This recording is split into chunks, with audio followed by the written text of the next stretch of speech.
Welcome to China. Welcome to the FIFA Women's World Cup. 16 countries, 32 matches across 5 different cities.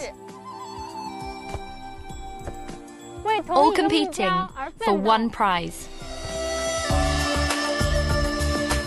Last month's FIFA Women's World Cup in China proved the most successful in the tournament's history. There were record stadium attendances and television viewing figures, with more than 200 territories worldwide showcasing the event. There were also 111 goals scored by 61 different players at an average of more than 3.5 a match, making China 2007 entertaining for everyone.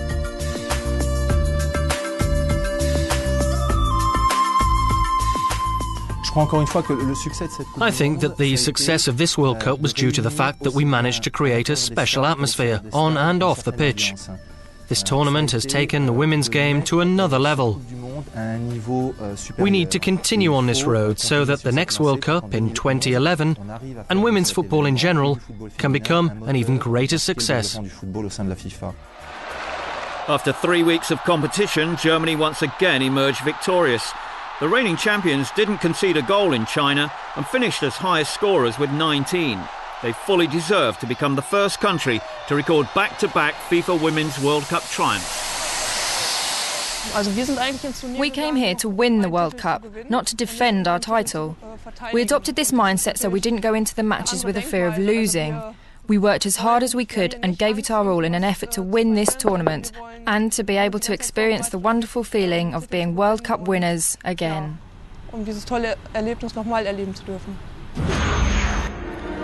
The USA, so long the dominant force in women's football, had arrived in China on the back of a 47-game unbeaten streak.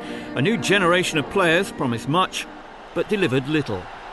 A 4-0 defeat to Brazil in the semi-final, their biggest ever in the FIFA Women's World Cup, sent the pre-tournament favourites crashing out of contention and was a sign that a new world order was emerging. It shows to me that the parity of the game is growing and the abilities of different countries, the money that's put into these different federations is growing, and that just allows more opportunity. So the result is what you find on the World Cup stage, and I'm just really pleased because it just makes it that much sweeter when it does happen, when you do get a chance to play in the final and win. Brazil's As Canarinas were hoping their performances in China could go some way to improve the image of the women's game back home. Playing the most exciting football of the tournament, they upset the odds by reaching the final, thanks in great part to the efforts of star striker and FIFA Women's World Player of the Year, Marta. The diminutive 21-year-old who plays her club football in Sweden finished top scorer in the tournament and was one of the many stars on show in China. 27-year-old New Yorker Abby Wambach scored 6 goals for the USA and was the one bright spark in an otherwise disappointing campaign. A veteran from USA 2003, German captain Birgit Prinz, proved a handful for defences throughout the tournament, scoring 6 goals, including this strike in the final against Brazil.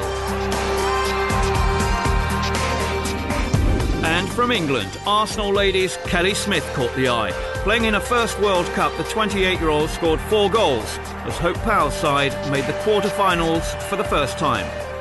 It was a stage that Kelly was desperate to play on. I think the rest of the world know who Kelly Smith is now, and that's testimony to her and all the hard work that she's put in to get where she is today. So I'm just really pleased that she was able to participate in this World Cup and prove what a good player she is. Off the pitch, this year's Women's World Cup saw FIFA once again team up with the United Nations Children's Fund, UNICEF. Exploiting the appeal of football, the Goals for Girls campaign was launched, hoping to end gender discrimination and empower women and girls throughout the world. UNICEF representative for China, Dr. Yinyin Nwei.